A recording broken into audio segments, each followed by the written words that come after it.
realizó estudios de licenciatura, maestría y doctorado en Psicología Social en la Facultad de Psicología de la UNAM. Es investigadora de tiempo completo de la Dirección de Investigaciones Epidemiológicas y Sociales del Instituto Nacional de Psiquiatría Ramón de la Fuente Muñiz. Ha participado en diversos proyectos de investigación relacionados con el consumo de sustancias en estudiantes de educación media y media superior, en la adaptación y validación del programa Modelo de Prevención del Uso de Alcohol, Tabaco y Drogas en Trabajadores y sus Familias, financiado por organismos internacionales. Ha sido responsable de los proyectos Consumo de Drogas en Trabajadores y Factores Asociados, financiado por el CONACYT, Modelos de Intervención Comunitaria con el proyecto Prevención del Consumo de Sustancias en Trabajadores, financiado por la Fundación Gonzalo Río-Ronte. Actualmente colabora con el Instituto Nacional de Rehabilitación en el proyecto La Ergoterapia en el desarrollo de competencias y habilidades sociolaborales para la conformación de un perfil de empleabilidad, financiado por CONACYT. Además, continúa trabajando en la línea de investigación sobre adicciones y salud mental en población trabajadora. Ha participado en diversos congresos científicos nacionales e internacionales, en los cuales ha incluido los hallazgos más importantes de su investigación. Ha publicado artículos en revistas nacionales e internacionales, así como capítulos de libros de temas sobre el consumo de sustancias psicoactivas, prevención de consumo de drogas en población trabajadora y el uso de intervenciones breves para reducir el consumo de sustancias. El tema de la ponencia de la doctora Silvia es Panorama epidemiológico de los trastornos mentales, su impacto entre el balance, trabajo y familia. Le damos la bienvenida a la doctora Silvia.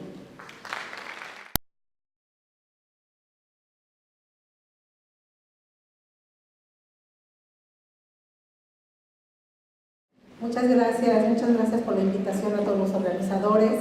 Nos da mucho gusto estar aquí con ustedes. La doctora Medina Mora inicialmente iba a venir para acá por problemas de su agenda, les pide una gran disculpa, espera podernos acompañar en algún momento, pero mientras vamos a empezar con este trabajo, que es un poquito, vamos a hablar un poquito de números, de cómo está la salud mental o los trastornos mentales en México, un poquito comparado con algunos otros países, para después ver cuál sería como la alternativa que podríamos seguir para atender esta problemática, viendo que con el paso del tiempo, por ejemplo, los problemas de ansiedad, los problemas de depresión se presentan con más frecuencia y van en crecimiento. Es algo que necesitamos abordar, que necesitamos atender y que tenemos como esta, digamos, obligación desde nosotros como servidores de la salud, tratar de vertir y tener toda la información necesaria para poder atender esta problemática. Y bueno, en el instituto se trabajan varios datos, pero bueno, vamos a ver ahorita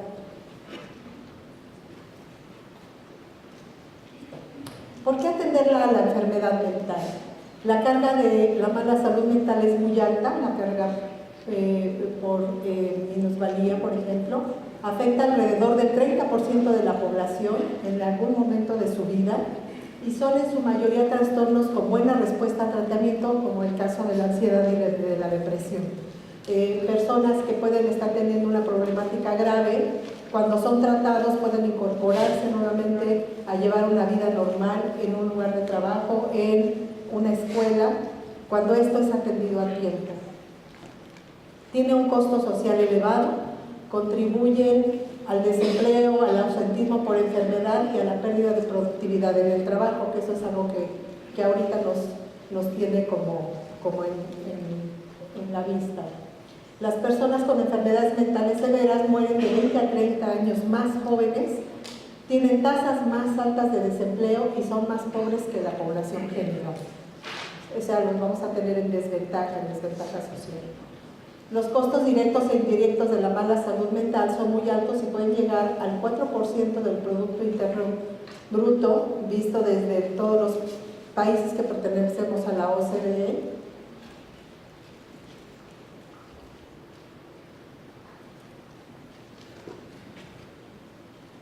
Aquí vemos cómo la carga de la enfermedad mental es alta, es del 8.3%, viendo a todas las demás enfermedades, superior a la carga de trastornos neurológicos, que está en el 6.4%, y ligeramente arriba de las neoplasias, que está en el 8%. Si solo se considera los días vividos sin salud, encontramos que 22.9% de todos los días vividos sin salud por enfermedad se deben a la presencia de trastornos mentales, lo cual esto nos habla ya de un porcentaje importante. Perdón. Gracias. Y bueno, aquí vamos a ver cómo ha sido la evolución de las tasas de mortalidad por suicidio, que es uno de los problemas también importantes que ha ido en aumento en muchos de los países a nivel mundial. Y vemos, ¿sí tiene señalizado?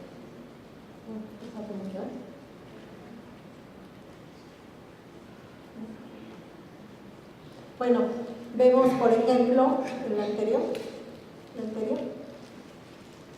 Ahí está. Vemos cómo ha ido en aumento en los hombres mucho más que en las mujeres, pero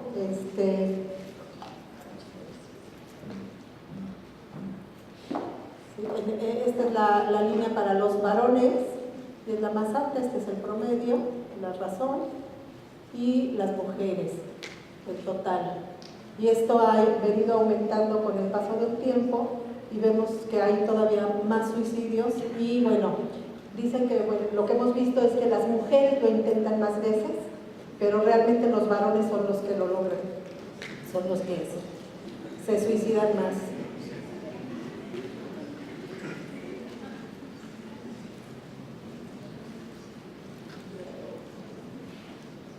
¿Les salté una?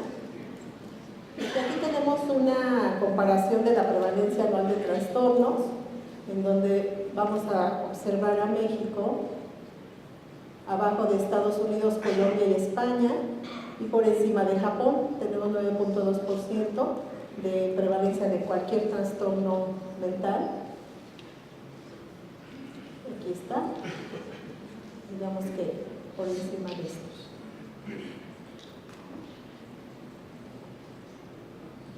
Y aquí vemos la distribución por edad. Esta gráfica se me hace importante porque si nosotros vemos los trastornos por ansiedad, el afecto, por abuso de sustancias, vamos a ver que nuestra población activa, la que tenemos incorporada en nuestro lugar de trabajo, es la que presenta las prevalencias más altas. Desciende un poco ya cuando se llega a los 45 más, pero tenemos aquí un foco de atención para atender este tipo de problemáticas.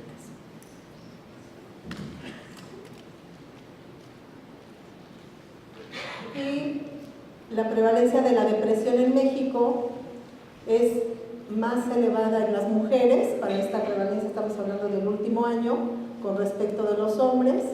Son más mujeres que tienen un primer episodio, pero una vez que se da un primer episodio ya no hay diferencia entre hombres y mujeres en cuanto al número de episodios o duración de estos episodios. Se da de igual manera en hombres y mujeres, o sea que nos está impactando de igual manera a ambos sexos.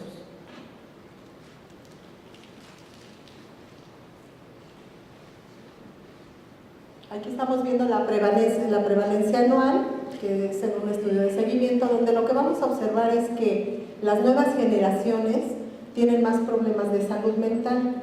Esto quiere decir, por ejemplo, si vemos a los jóvenes de 2013, ¿qué prevalencias están teniendo con respecto de los jóvenes de 2001?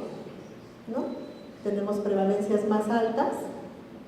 Y luego, en el caso de la comparación con los adultos del mismo año que los jóvenes de 2001, se tienen prevalencias más bajas entre los adultos. Entonces, los más afectados están siendo nuestra población joven. Y entonces es un elemento a considerar para dirigir los programas preventivos y sobre todo cuando ellos ingresan a un lugar de trabajo, tenemos una muy buena oportunidad de atender esta problemática, de identificarla de manera temprana, de darle una atención oportuna y que pueda seguir funcionando dentro de su trabajo, dentro de su familia y dentro de la sociedad de la mejor manera.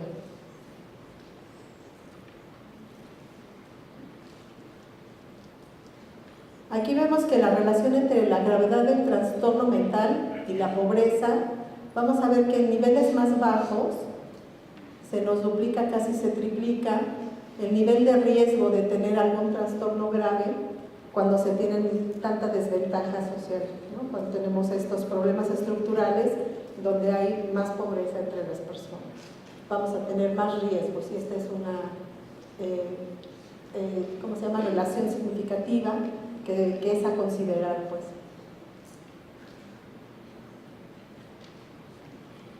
Aquí, perdón, se nos quedó en inglés la presentación. Es la asociación que hay entre trastornos mentales y problemas físicos crónicos. Y entonces vamos a ver a la obesidad, diabetes, asma, hipertensión y demás, cómo hay una relación más alta, por ejemplo, con enfermedades del corazón, dolores del cuello, problemas del cuello y espalda, dolor crónico de cabeza, dolores múltiples, y ahorita lo vamos a ver en una grafiquita con trabajadores mexicanos, en donde identificamos, evaluamos los problemas de somatización o dolores físicos y también problemas emocionales, y vamos a ver que las prevalencias son altas, son un poco altas, pero es aquí como para ver cómo si no tenemos salud mental, tampoco vamos a tener salud física. O sea, tenemos que considerar que somos entes integrales y que si algo no está funcionando bien en nosotros, de manera emocional, eso también nos va a impactar y vamos a generar somatización o problemas físicos derivados de esto.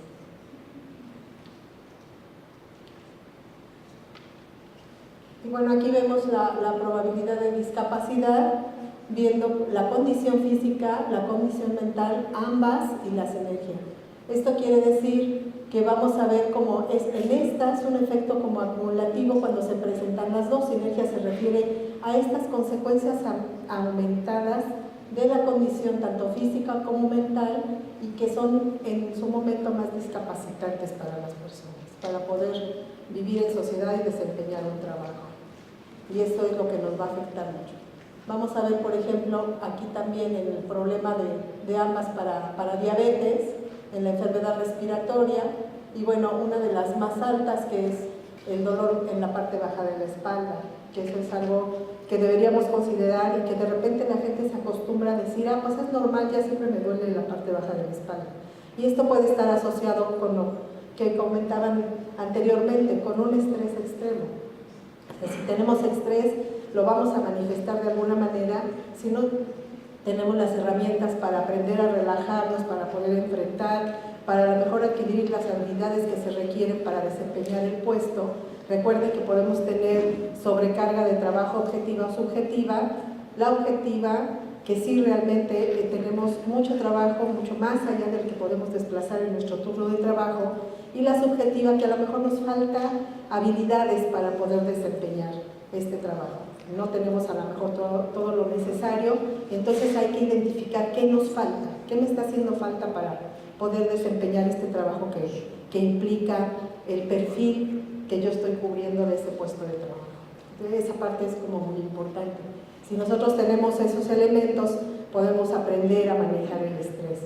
Y si desarrollamos estas habilidades también lo vamos a hacer, pero aprender a identificar esto es pero sumamente importante para nosotros, para todos los trabajadores. Gracias. Y bueno, personas con depresión que reciben tratamiento. Algo que es muy importante y que hemos tratado de ver y vamos a seguir viendo ahorita, es que la gente difícilmente llega a tratamiento en el momento oportuno. Se tarda mucho tiempo en llegar, a veces se recibe, por ejemplo, depresión mayor los últimos 12 meses, 3.7% de los mexicanos, en el medio alto de, digamos, países que tienen esta problemática, el 4.7%, la depresión mayor en los últimos 12 meses, el tratamiento mínimo adecuado, o sea, recibió algo de tratamiento, fue lo mínimo necesario, a lo mejor no todo lo que debería haber recibido, y bueno, vemos como 6.4%, estamos muy por abajo de este medio alto, que es de 11.4%. Y con esto lo que intentamos ver es cuánta brecha tenemos o cuánta insuficiencia hay en nuestros servicios de salud para poder atender estas problemáticas. Como lo vamos a ver más adelante, está como más centrado en estos hospitales del tercer nivel de atención, como en el que yo trabajo, cuando se podría empezar a detectar desde el primer nivel de atención y a lo mejor poder ser atendido desde ahí para tratar de que no se haga un problema más grave.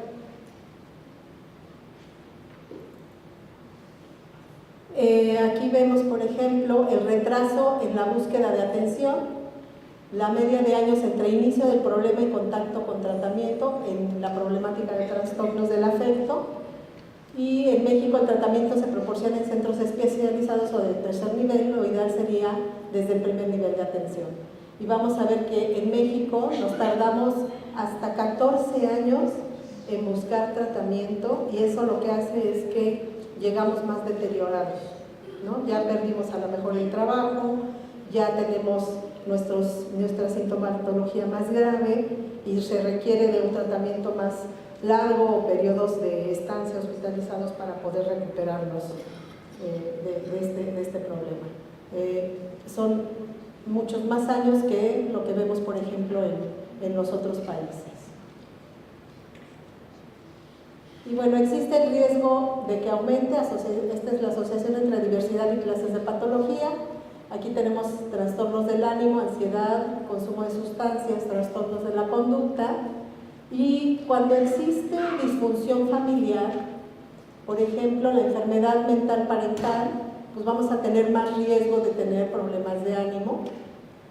Si vemos conducta criminal de los padres, testigo de violencia intrafamiliar, vamos a tener este tipo de problemas.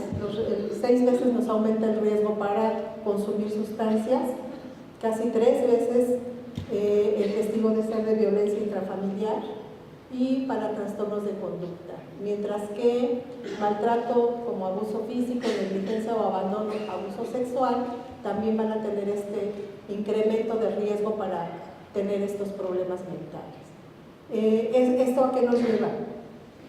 Que dentro, por ejemplo, de nuestro lugar de trabajo, si nosotros incorporamos prevención inclusive de la violencia, lo que vamos a hacer es incidir a toda la familia. Nosotros vimos, por ejemplo, en lo que es el programa modelo de prevención del consumo de sustancias, que cuando el trabajador tenía esta información y la llevaba a su casa, impactábamos en el resto de la familia. Y algunas veces, si la empresa trabaja con comunidad, como en el caso de los ingenios azucareros, esto impacta hasta la comunidad, viendo que 6 meses se trabaja en la comunidad, 6 meses dentro de las instalaciones de la empresa. Cuando esto sucede, entonces impactamos hasta la comunidad, lo cual eso nos ayuda a hacer como más expansiva nuestra intervención. Y yo creo que para el caso de los trastornos mentales, una de las primeras cosas que tenemos que aprender es a quitar el estigma de que alguien que tiene un problema de salud es alguien que ya no se puede hacer nada por él, o que ya no es apto para trabajar, cuando esto no es cierto, ¿no? La gente, cuando tiene un buen tratamiento, puede seguir trabajando de manera normal. Y bueno, esto también viendo ahora lo que pasaba, por ejemplo, con la deportación de los mexicanos y la separación con los infantes, algo que vimos fue, por ejemplo, en México con padres deportados, niños que permanecieron en Estados Unidos y deportaron a sus padres. Vamos a ver este problema de trastorno de la separación, ansiedad por separación entre los pequeños que se quedaron separados de sus padres, ¿no? Entonces vemos que hay como muchos factores que pueden intervenir para iniciar o empezar alguna problemática mental, que si es atendida a tiempo, esto se puede interrumpir para que no se haga un problema más grave. Y bueno, pues hay varias cosas que afectan el desarrollo, dificultad para realizar actividades en diferentes áreas de la vida. Por ejemplo, la depresión es una de las que genera que se pierdan 2.7 más días de trabajo que aquellas otras enfermedades crónicas. El trastorno de la depresión mayor es muy difícil como de tratar de entenderla, porque la gente piensa que quien la tiene es un flojo, que no se quiere mover, que no quiere hacer cosas, etc. Cuando esto está sucediendo es que está pasando por un problema de episodio de depresión y hay que atenderse, hay que atenderlo. Tenemos que identificarlos, aprender a identificarlos como para recibir ese tratamiento oportuno y no dejar que con esto se pierdan más días laborales. Se preguntaron 20 condiciones crónicas como dolores de cabeza, asma, artritis, diabetes, sida, etc. Y vemos cómo vamos a encontrar que la depresión se pierde esta cantidad de días. Y bueno, en todas las áreas se ve afectada, la vida social, las relaciones interpersonales, el trabajo y el hogar. Aquí vemos el total de días perdidos en los últimos 12 meses.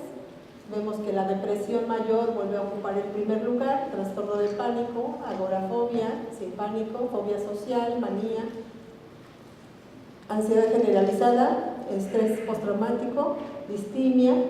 El ingreso de las personas con enfermedad mental es menor del que perciben quienes no han enfermado.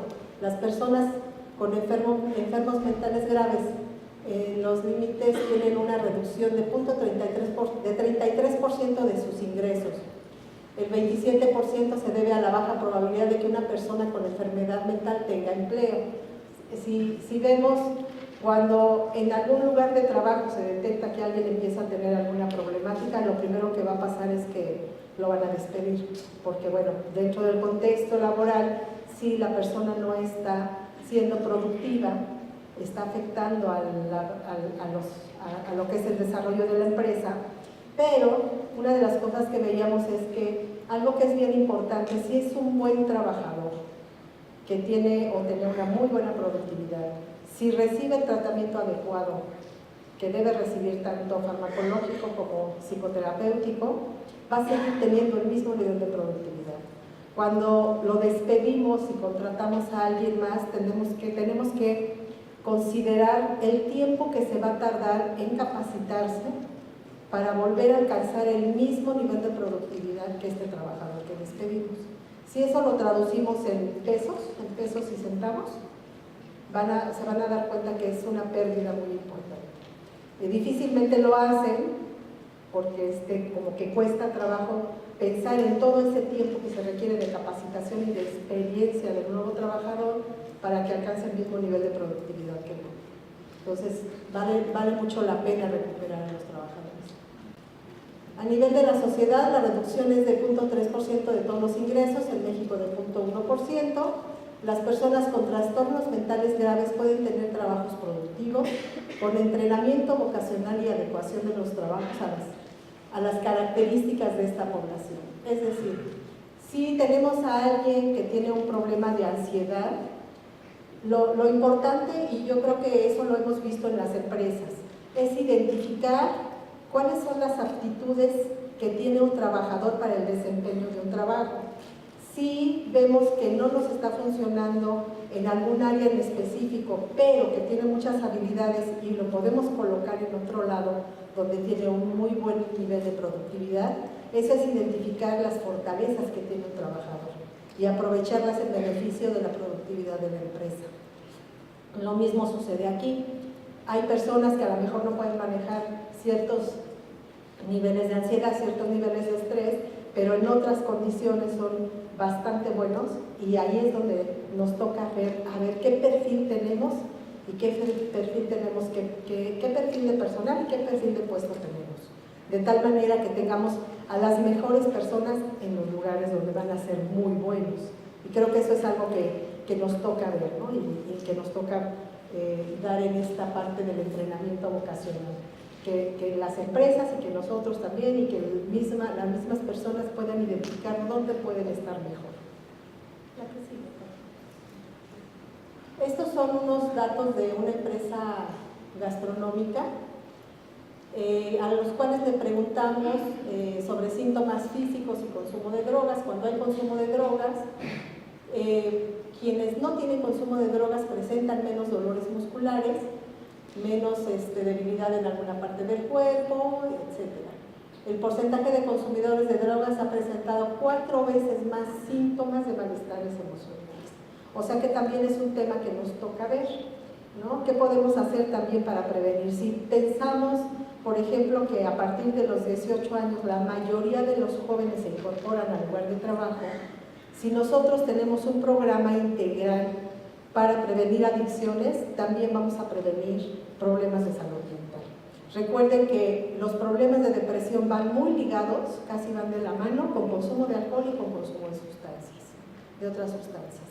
Si hay depresión, regularmente hay consumo. ¿Cuál sería el primero? No lo sabemos todavía porque no hay un seguimiento de manera longitudinal para que podamos determinar. Por la misma historia que puede tener el individuo, puede haberse presentado primero una cosa y luego la otra, ¿no? Pero yo creo que esto es como importante porque también en el programa integral podemos tener eso, unas estrategias de prevención a diferentes niveles para que no se desarrollen problemas más graves. ¿A qué sí? Aquí tenemos prevalencia general de dolores musculares, son los más altos, dolores en la parte baja de la espalda, que ya veíamos que es como de los más comunes y que pueden estar relacionados con el estrés. Dolores de cabeza, debilidad en la parte baja de la espalda, debilidad en alguna parte del cuerpo, sensación de peso en brazos y piernas, náuseas sobre estómago revuelto, debilidad o mareo, dolor en el corazón o en el pecho. Y bueno, de estos síntomas que hay quienes no tienen ningún síntoma, que no tienen nada de esto, y el 64.8% tiene uno o más de estos malestares. Entonces vamos a tener 35% de 1 a 3 síntomas, de 4 a 6 síntomas 22.8% y de 7 o más síntomas del 7%. O sea, si nos imaginamos estar constantemente con dolor de cabeza, con dolor en la espalda, ¿qué tan productivos podemos ser? Y creer que, eso es normal, es que tengo mala postura, o es que dormí chueca, ¿no? O sea, tenemos que pensar que esto no es normal, vivir con dolor no es normal, ¿no? No nos debemos acostumbrar a ello. Y este es para malestar emocional. Vamos a ver que sin malestar solo tenemos a 8.9%, con malestar leve el 40%, malestar moderado 34% y malestar severo 17%. Este es que posiblemente tienen depresión, inicios de depresión o ansiedad. Estos instrumentos que utilizamos con los trabajadores, nosotros le llamamos instrumentos de detección temprana, o de tamizaje. Es decir, no son instrumentos diagnósticos. Yo no puedo decir, pues sí tiene depresión o sí tiene trastorno de ansiedad. Si salen positivos a esto, lo recomendable es que lo evalúe bien un médico para determinar el nivel de problema que realmente tienen y si tiene afectadas ya algunas otras áreas de su vida y de su persona. ¿La que sigue? ¿Podemos cambiar esta situación? Bueno, por un lado vemos el porcentaje de presupuesto de salud dedicado a la salud mental para estos países, ¿no? El porcentaje de presupuesto en salud mental dedicado a hospitales psiquiátricos y aquí estamos nosotros, ¿no? Estamos por abajo del promedio. Solo dedicamos 2% del presupuesto que va dirigido a salud para salud mental. Y 80% de ese presupuesto se va a hospitales psiquiátricos, en donde consideramos que es un presupuesto, digamos, de alguna manera alto, que podría reducirse cuando en el primer nivel de atención se empieza a identificar esta problemática y se puede atender. Esto podría reducirse mucho más, es decir, la gente no necesariamente tiene que estar en un hospital de tercer nivel. Si logra estar con un tratamiento adecuado, con una psicoterapia que lo apoye, con el apoyo familiar, sabiendo el familiar qué es lo que le pasa a su enfermo, puede tener un mejor pronóstico. Y eso es lo que se está proponiendo pues a nivel mundial, ¿no? Que tengamos más detección en los primeros niveles de atención para que no tengan que llegar hasta el tercer nivel de atención, y que sea menos la proporción de gente que llegue hasta el tercer nivel de atención ya con mucho deterioro. ¿Cómo presta atención el sector salud? Aquí vamos a ver, por ejemplo, estas crucecitas son donde hay centros de atención, las crucecitas hospitales psiquiátricos, unidades de hospitalización y aquí no alcanzo a leer, presenciales, estancias presenciales, no me acuerdo si es como relacionado con las ambulatorias, pero vamos a ver aquí que el 2% del presupuesto de salud dedicado a la salud mental, que es lo que veíamos en la tabla previa, y solo 2% de las camas psiquiátricas en hospitales generales, o sea, una proporción muy baja para atender a las personas con esa problemática, 1.17 de pacientes de consulta externa por cada paciente internado, esa es la proporción que hay, ¿no? O sea, casi de 1 a 1, cuando no debería de ser, o sea, debería de ser más por la parte ambulatoria. 77% de los hospitales en ciudades grandes o cerca de ellas, es decir, estamos concentrados en las grandes ciudades. Y el resto de los estados tienen muy poquitos servicios de salud. 67% piden el internamiento voluntario. Si el paciente está en un periodo de crisis y no se quiere internar en algunos hospitales, por ejemplo en el Ramón de la Fuente, donde yo estoy, no podemos internarlo si no está de acuerdo el paciente. Que es algo que se está tratando de ver qué es lo que puede darse como alternativa en el caso de que alguien más pudiera tomar. Eso obviamente se tiene que hacer. Ahorita está en un seminario permanente para ver con abogados y demás, con todo el respeto a los derechos humanos que pueden tener, que tiene pues el enfermo mental también, ¿no? Sin que se le quiten todos sus derechos. Y bueno, ¿cómo están los recursos humanos? Vamos a ver, por ejemplo, en esta comparación de México, Chile, Brasil y Costa Rica, vamos a ver cómo estamos en México en cuanto a psiquiatras, psicólogos, enfermeras, trabajadores sociales, y cómo está Chile, ¿no? Brasil, donde tiene una proporción mayor de psicólogos, Costa Rica que está pues, más o menos igual que nosotros, o con un poco más el doble de psiquiatras, ¿no? Entonces sigue siendo insuficiente la cantidad de profesionales para atender a nuestra población comparativamente con otros países. ¿Por qué debemos de atender la enfermedad mental? Porque tenemos las estrategias para atenderlo. Es necesario incrementar presupuesto para salud, modificar su distribución, integrar la atención a la salud mental en el Sistema Nacional de Salud porque no está integrado, asegurar el acceso a medicamentos.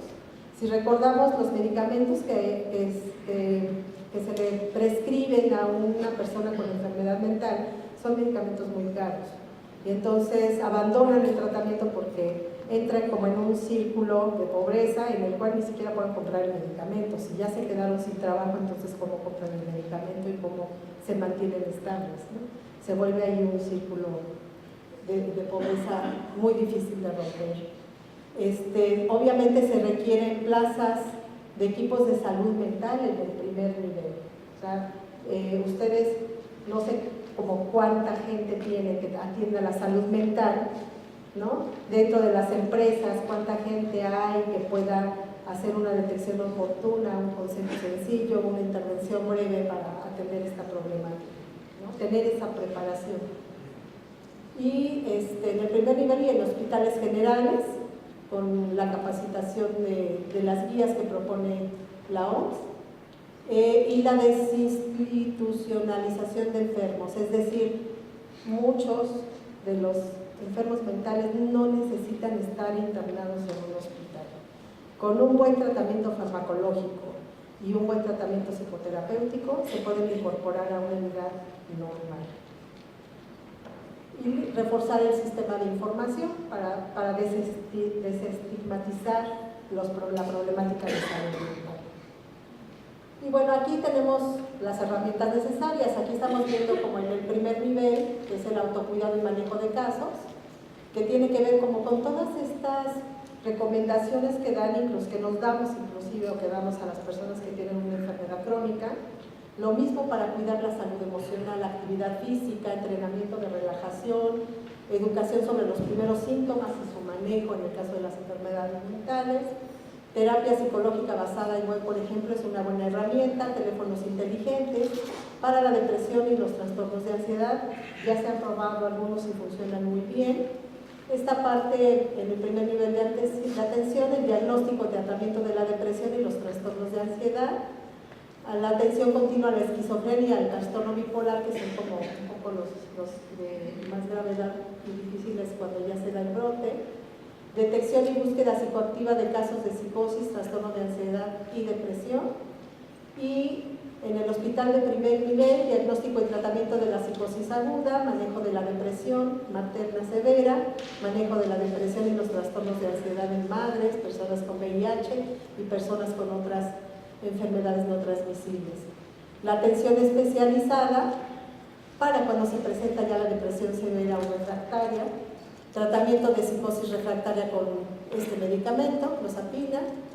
Y bueno, en este estamos viendo cómo el rojo denota urgencia, ¿no?, que hay que atender de inmediato, el azul indica el cuidado continuo, como es como es la depresión materna, y el negro como el cuidado de rutina o como lo que llamaríamos una prevención universal, ¿no?, viéndolo como en los términos de los diferentes niveles de prevención. Gracias. El tratamiento es costoso, pero es costo efectivo, es decir, intervenciones para reducir la carga de la depresión. Esto va a ayudar a disminuir años de vida perdida por enfermedad, años de vida saludables perdidos por discapacidad. Y bueno, esto es intervenciones en el primer nivel, tienen el potencial de reducir entre el 10 y el 30% la carga actual que tienen las enfermedades mentales. O sea que el costo efectivo sí es, y vale la pena ponerlo en primer lugar. Cuando se considera solo la eficiencia de las intervenciones que incluyen a los antidepresivos más antiguos, son actualmente más costo efectivos que aquellos que usan nuevos antidepresivos, particularmente en las regiones de menos recursos. La mejor opción de tratamiento consiste en apoyo psicosocial básico combinado con antidepresivos y o algún tipo de psicoterapia. Lo que hemos visto en varios estudios aleatorizados es que cuando solo se da el medicamento, la posibilidad de recaída es muy alta. Cuando se da el medicamento y además se agrega el apoyo psicosocial o la psicoterapia, las posibilidades de mantenerse menos tiempo con la crisis y de mantenerse bien es mucho más alta. Entonces, la combinación de estos elementos no hay que perderla de vista. La psicoterapia tiene su función y es una función muy importante. Articulación de la salud mental en el primer nivel, pues es definir los problemas prioritarios en salud mental y enfocar la capacitación en los mismos. Estrategias muy sencillas para identificar problemas de salud mental. Modelo de atención colaborativa de asesoría y supervisión. Utilizar la guía de intervención para los trastornos mentales propuesta por la OMS y no enfocar la capacitación solo en los médicos generales. Una política que permita integrar la atención a la salud mental en la atención a la salud global. ¿Esto a qué se refiere? Si nosotros solo capacitamos al personal médico del primer nivel de atención, perdemos a todos aquellos que pueden ser una posibilidad para seguir mejorando y apoyando a todos los trabajadores. Si más personas estamos capacitadas para poder identificar, poder referir a tratamiento, vamos a tener una mejor red de apoyo para todos los trabajadores, para todos nosotros como compañeros de trabajo. ¿La que sigue? El enfoque del Plan Global para reducir la brecha en salud mental es un modelo integral, adaptable a diferentes contextos nacionales, con protocolos para la toma de decisiones clínicas, con un enfoque basado en síntomas y síndromes, con intervenciones para las situaciones prioritarias desde salud pública. Puede hacerse por médicos generales, bajo la supervisión de profesionales de la salud mental, y proveer guías para la prestación de cuidados, para entrenamiento y supervisión. Esta posibilidad lo que va a hacer es reducir la brecha en un 75%. Es decir, esta cantidad de años que nos tardamos en llegar a tratamiento de 14 años, lo podemos reducir bastante. Yo creo que vale muy bien la pena para tener una población como más sana, ¿no? Estar más sanos, ¿no? Con más cuidado emocional. Y bueno, los retos, pues ver en las barreras en el primer nivel de atención. ¿A qué nos referimos con las barreras? Que de repente tratamos de que el primer nivel de atención resuelva muchas cosas entre las muchas tantas que tienen ya. Y yo creo que lo que hay que hacer es redistribuir las actividades para que esto no sea como una carga extra para el profesional del primer nivel de atención. ¿Cómo puede el médico general identificar más fácilmente a quién es candidato para atención a salud mental? Esto se puede hacer con instrumentos de detección temprana, instrumentos de tamizaje. Necesitamos modificar las políticas, capacitar a médicos generales y al equipo de salud en general para que podamos hacer una red más grande para atender esta problemática. Pues eso sería todo. No sé si tengan alguna pregunta, comentario.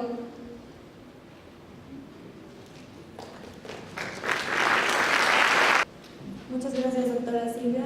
Y bueno, vamos con un poco de preguntas y respuestas. Si alguien tiene algún comentario. Sí, buenos días. Soy el doctor Miguel Ángel López Galván de la División de Salud en el Trabajo de Puebla. Excelente ponencia, la felicito. Y precisamente relacionado con ese tema y en función a lo que trabajamos en los servicios de salud en el trabajo, es necesario realizar algunas modificaciones o un programa, aprovechando que está aquí presente y un saludo al doctor Ortega, en algún momento también lo planteó. Tenemos trabajadoras que presentan accidentes de trabajo y presentan una secuela valuable. Sin embargo, en la mayoría de los casos no hay un programa donde se pueda trabajar el aspecto mental, el apoyar en el duelo que presentan dichos trabajadores, incluso también los trabajadores que presentan un dictamen de invalidez de manera temporal o definitivo, en el cual presentan depresión mayor o distinta, que disminuye también su adherencia al tratamiento, no se les da seguimiento, no hay apoyo familiar y lamentablemente tampoco hay apoyo en el aspecto psicológico, psiquiátrico, para que puedan mejorar sus condiciones, tanto físicas como psicológicas y sociales, que en algún momento pudieran favorecer la mejoría en sus condiciones. Entonces sería bueno realizar un programa para poder apoyarlos y en algún momento tener una reincorporación laboral. Sí, lo que comentas es muy, muy importante. En el instituto, por ejemplo, algo que logró hacer la doctora Medina Mora fue certificar al instituto en lo que es dentro de Seguro Popular, para tratar de, no para todas las enfermedades, pero logró para algunas enfermedades para que pudieran ser atendidas y además que pudieran proporcionarles medicamentos. Además del voluntariado, que también hace una labor de venta de diversas cosas para la gente que no tiene para estos medicamentos. Pero es cierto que tenemos que hacer una modificación a todo nuestro sistema de salud, de tal manera que podamos, por un lado, redistribuir el presupuesto y por otro lado, redistribuir las actividades para que no tengamos a estos trabajadores ya sin atención, porque realmente se quedan sin atención, si no hay el apoyo laboral ni el apoyo familiar, entonces no van a tener dinero para su tratamiento. Entonces yo creo que esa parte es muy, muy importante y hay que ponerla como en la agenda de salud que está, pues hay que convencer a los que llegan a esta nueva administración del país para que se le dé más presupuesto, pero además distribuirlo de manera diferente. Gracias.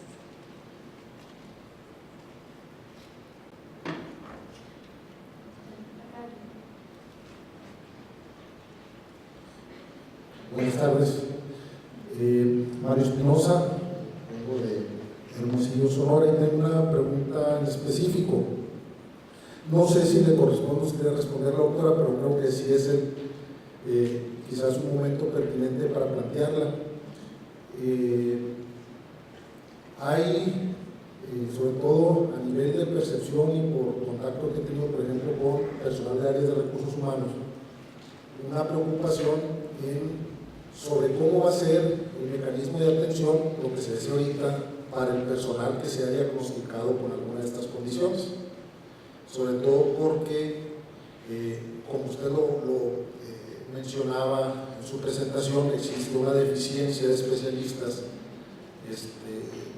dedicados precisamente a atender estas necesidades. Ahorita, como contexto, me ponía a preguntar algunos datos, un contacto en Guaymas. Me dice, por ejemplo, que en Guaymas hay una población de 44,000 trabajadores en la zona Guaymas y Empalme. De ese total, una tercera parte es personal que trabaja en manufactura. Y para atención del personal, de todos estos trabajadores, dentro de la atención que presta el IMSS no existe la figura del psicólogo como tal, y solamente hay un psiquiatra. Entonces, ante este escenario, ya una realidad que se va a venir en cascada, sobre todo por el fenómeno de diagnósticos que se van a empezar a dar, la pregunta sería, ¿hacia dónde tendría que moverse, sobre todo a nivel de gestión, considerando también el tema del subregistro? Y en ese sentido, pues mi duda sería esa, ¿no?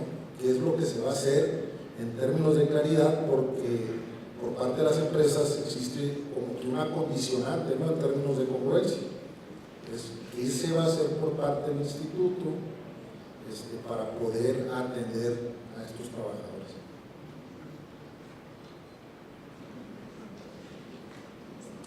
Creo que no sé cómo responder.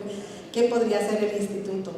Hay, a partir de todos estos datos, algo que yo creo que es importante, en donde todos los integrantes de la empresa deberían de estar sensibilizados ante esta problemática.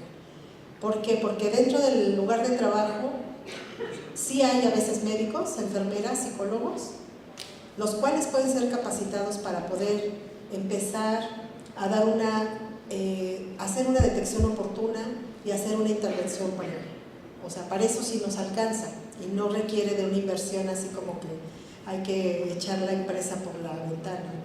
Yo creo que esa parte, y bueno, también es una parte que le toca a la empresa, ¿no? Pensando en que si queremos cuidar y hacer un buen ambiente de trabajo, esto nos va a ayudar y esto va a hacer que los trabajadores también puedan ver que la empresa se preocupa por ellos. Eso es por un lado. ¿Cómo le puede hacer el Seguro Social?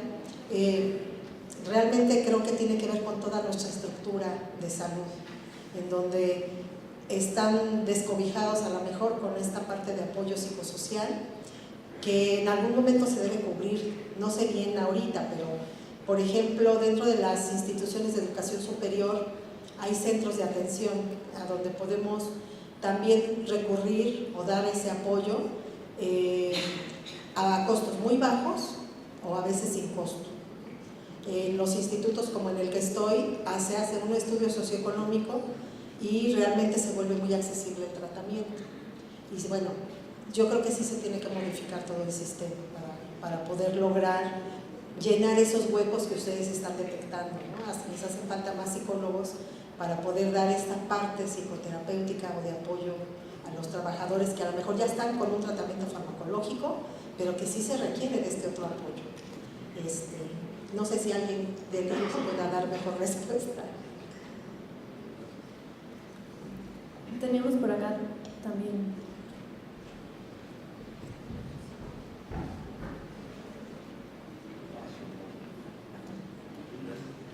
Gracias, estimada Silvia, por todos tus datos muy interesantes. En una de tus láminas mostraste una asociación intensa entre el consumo de drogas y los trastornos orgánicos. Ahora hay una gran controversia sobre la legalización sobre todo de la marihuana. Entonces, quizás eso significaría que en el futuro las instituciones de salud pública y privada también tengan mayor demanda de este tipo de situaciones. Es decir, eso incrementaría los presiones sobre la institución y sobre los profesionales de la salud.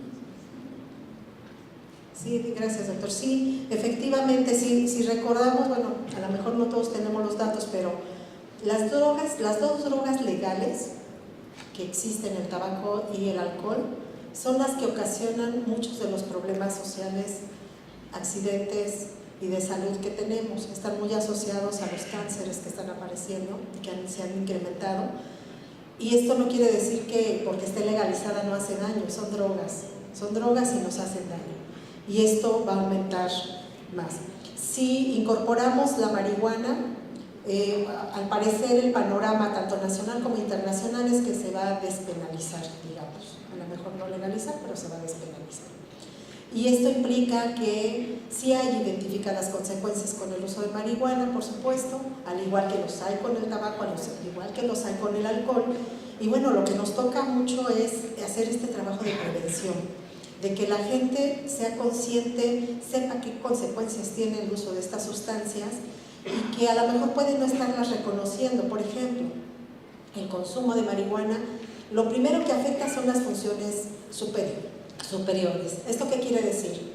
Que tenemos problemas de memorización, tenemos problemas de concentración y empezamos a tener fallas en el proceso educativo y sobre todo, y bueno, también si ya estamos trabajando en el desempeño laboral. Y a lo mejor no lo asociamos con ello. Es importante darnos cuenta de eso y ese es un papel que nos toca en la parte preventiva. Y como dice el doctor, si se despenaliza el uso de marihuana, se legaliza, lo que va a pasar es que vamos a tener otros problemas añadidos. No sé si más, no sé si de igual magnitud, pero vamos a tener más necesidades de atención.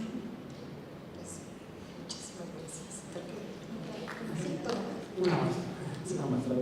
Mi nombre es Arturo Juárez García, yo vengo del Centro de Investigación Transdisciplinar en Psicología en la Universidad Autónoma del Estado de Morelos. Algo que pues es creo de conocimiento de la mayoría es que a partir de la inclusión del tema de riesgos psicosociales en el reglamento y después en la norma, pues hubo una resistencia generalizada de las empresas, entre otras cosas por el tema de cómo asumir enfermedades, algunas de ellas de orden mental, cómo asumirlas como propias de la empresa, ¿no? Cómo la empresa puede asumirlas cuando son enfermedades que pueden ser contraídas en el ámbito familiar o por otras razones sociales ajenas al trabajo. Entonces, una pregunta que deriva de todo esto es si ustedes en el instituto tienen como alguna estadística a ese respecto, si cuál es la contribución del trabajo a las enfermedades mentales. Algunas mencionaste el tema de la pobreza y algunas condiciones familiares hablando de la población en general, pero en personas económicamente activas, si hay algún dato que nos deje ver esa contribución del trabajo. Gracias.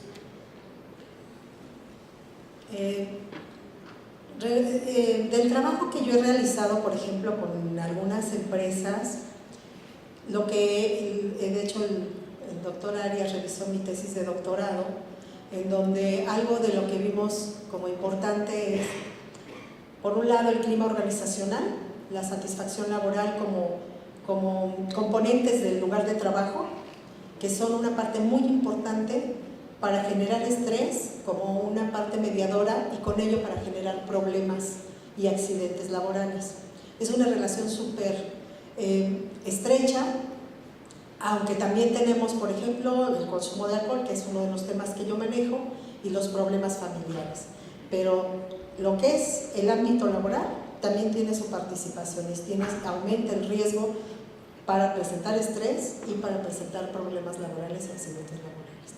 Entonces, dentro de la encuesta, por ejemplo, que estamos analizando ahorita de adicciones de 2016, no tenemos más variables como para evaluar el contexto laboral, pero yo creo que nos sigue haciendo falta más investigación para aclarar más esta relación que se está dando con las condiciones laborales, que pueden ir desde las condiciones físicas, las condiciones relacionales, la violencia dentro del trabajo, el mobbing, que de repente las empresas no lo quieren reconocer, ¿no? y que bueno, son prácticas que a lo mejor hace muchos años creían que no eran un problema, pero con el paso del tiempo se ha comprobado que es un problema y que afecta a los trabajadores, que afecta la autoestima, que genera más estrés, deteriora las relaciones y esto evidentemente se va a reflejar en una menor productividad. Muchas gracias, doctora Silvia.